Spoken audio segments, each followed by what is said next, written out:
Good evening, Gloucester. I'm Peter Lovasco, your Gloucester weatherman for Good Morning Gloucester. Wednesday evening, I got a special weather update for you all out there. I know you're all wondering about the storm. I'm getting phone calls, texts, emails, Twitter alarms going off. So let's get right to it. A lot of you are concerned about school tomorrow. School's on tomorrow. I've also been getting a lot of questions about how much snow are we going to get up here in Gloucester, Cape Ann. Anywhere from Cape Ann to Newburyport is a tough call. But right now I'm going to say for Cape Ann, Gloucester, Rockport area, I'm calling for 2 inches of slop, and that's going to happen anytime between 8 a.m. and 11 a.m. Thursday morning. That's when temperatures will be at their lowest in the upper 20s to low 30s, warming as we go throughout the day. Then as we get to noontime, winds will start to increase out of the east at about 10 to 20 miles per hour. Afternoon, we're going to switch over to a little sleet, a little freezing rain, and then by 1 or 2 o'clock we're going to be at a heavy, steady rain. The winds will also continue to increase throughout the afternoon into Thursday evening. That's when things get really wild. What we're dealing with here is a fairly dynamic storm system coming up from the Gulf Coast. Right now it's dropping copious amounts of snow, freezing rain, an ice storm in Atlanta, a big snowstorm in Charlotte, North Carolina. All that's working the way up the coast. It seems to me that the Mid-Atlantic inland is going to do really well with snow, possibly even New York City. Western Massachusetts, central Mass, southern central Vermont, southern central New Hampshire, and Maine will do good with the snow. Out there, they could see anywhere from 14 to 18 inches of snowfall. So right here in Gloucester, we're going for 2 inches of slop. Then we switch over to the rain, the sleet, freeze, the rain, then rain.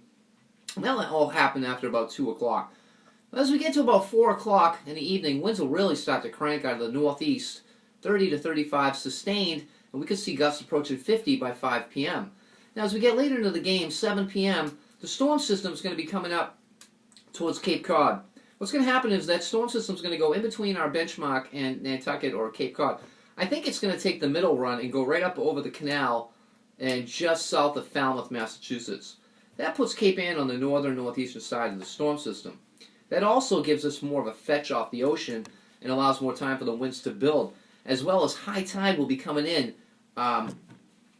Thursday night. At the same time, the strongest winds will hit the same time. I'm trying to find the right words. I'm a little under the weather. I think I'm coming down with something, a little sick. But anyways, so what I'm thinking is that our most area concern is after 7 p.m. up here in Cape Ann, where we could see sustained winds around 40 to 45 miles per hour.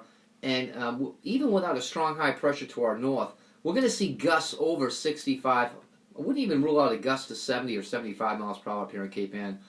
So right now we're in a wind advisory. I think the National Weather Service is going to have that up to a high wind warning by tomorrow morning. I think we're all going to wake up to that. And I'll also check the models. Then we're dealing with a backlash situation late Thursday night as the winds will continue to howl until Friday morning. There's also the chance that we could see a 1 to 2, maybe 3 inches on the backlash. I'm going to keep an eye on that because some of the computer models are really ramping up this backlash over central and northern Essex County and Massachusetts as well, Middlesex. But that is sliding towards the coastline, so I got to see where that sets up. There might be a deformation zone forming with that as well, or a trough. So we got to keep an eye on that. Storm should be out of here by Friday morning. Winds will start to ease by Friday afternoon, Friday night. If you're mariners, I don't think you should want to go out in port. I believe the gale warnings are going to be up for tomorrow morning, for Thursday, and also we could be looking at storm warnings offshore as well. So there you have it in a nutshell. I do expect there will be some scattered power outages. There'll be some trees now, some limbs, and maybe some blocked roads that could become impassable. Minor to moderate coastal flooding is possible Thursday night and Friday morning high tides. I do see splash over, beach erosion, and seas will be 15 to 24 feet. So we're looking at a pretty good storm, and I think LP, we call it in meteorological terms, weather terms. LP stands for low pressure. And we're looking at millibars with the low pressure, and a lot of the computer models are generating 970s, so 971, 972. What's it going to be? But again, without that strong high pressure, we can't get crazy winds. I'll tell you, though, if there was a strong high pressure to the north, and we had that strong low to the south coming up, and the pressure gradient in between, like I was talking with Eric Fisher earlier today on Twitter, there would be a whole different ballgame, like he quoted, and that the winds would be insane. But still, we're sticking with around 65 to 75 mile an hour gusts. possible after 7 p.m. up here in Cape Ann. Do you need to go to the store and get bread or fill up your gas tanks? No, it's not the end of the world. We do have more snow coming in on Saturday, and I'll talk more about that with you tomorrow.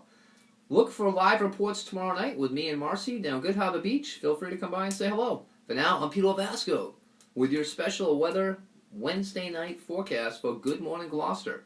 Adios. Bye.